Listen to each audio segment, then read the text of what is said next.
Gee, Lisa, looks like tomorrow I'll be shoveling 10 feet of global warming. Global warming can cause weather at both extremes, hot and cold. I see, so you're saying warming makes it colder. Well, aren't you the queen of crazy land? Everything's the opposite of everything. La-di-da-di-da. I'm Lisa Simpson. La-di-da-di-da. Really?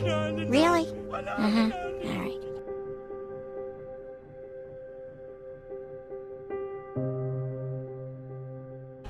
Global warming is the slow and steady rise in the Earth's surface temperature.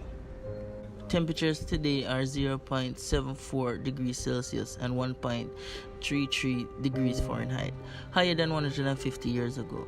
Many scientists say that in the next 100 to 200 years, temperatures might be up to 6 degrees Celsius and 11 degrees Fahrenheit, higher than they were before the effects of global warming were discovered. Most noticeable changes by this increase in temperature is melting of the ice caps all around the world. Sea level is rising steadily as a result from the continental ice melting into the sea. As predicted, many cities are soon to be partially submerged in the ocean.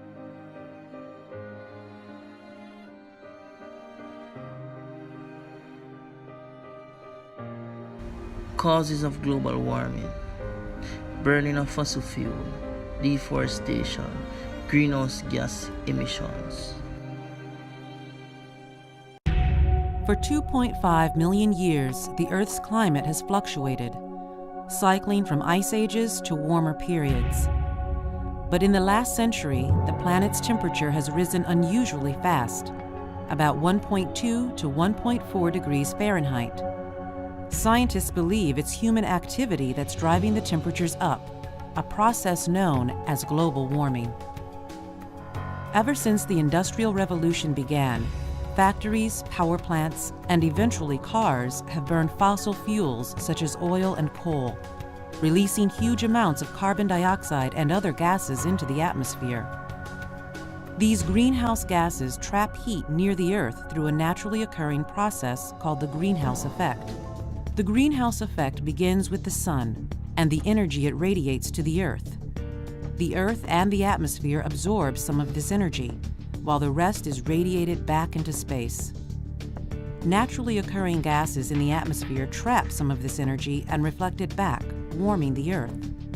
Scientists now believe that the greenhouse effect is being intensified by the extra greenhouse gases that humans have released. Evidence for global warming includes a recent string of very warm years. Scientists report that 1998 was the warmest year in measured history, with 2005 coming in second. Meanwhile, readings taken from ice cores show that the greenhouse gases carbon dioxide and methane have hit their highest levels in the past 420,000 years. Arctic sea ice is also shrinking. According to NASA studies, the extent of Arctic sea ice has declined about 10% in the last 30 years.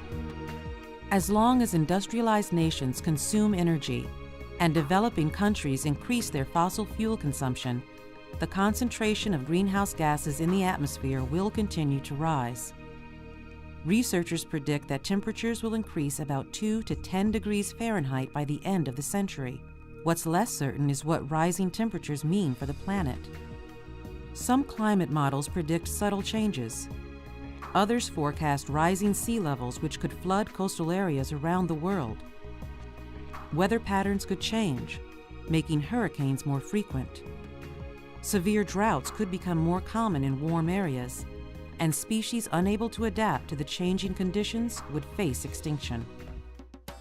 Although much remains to be learned about global warming, many organizations advocate cutting greenhouse gas emissions to reduce the impact of global warming. Consumers can help by saving energy around the house, switching to compact fluorescent light bulbs, and driving fewer miles in the car each week. These simple changes may help keep the Earth cooler in the future.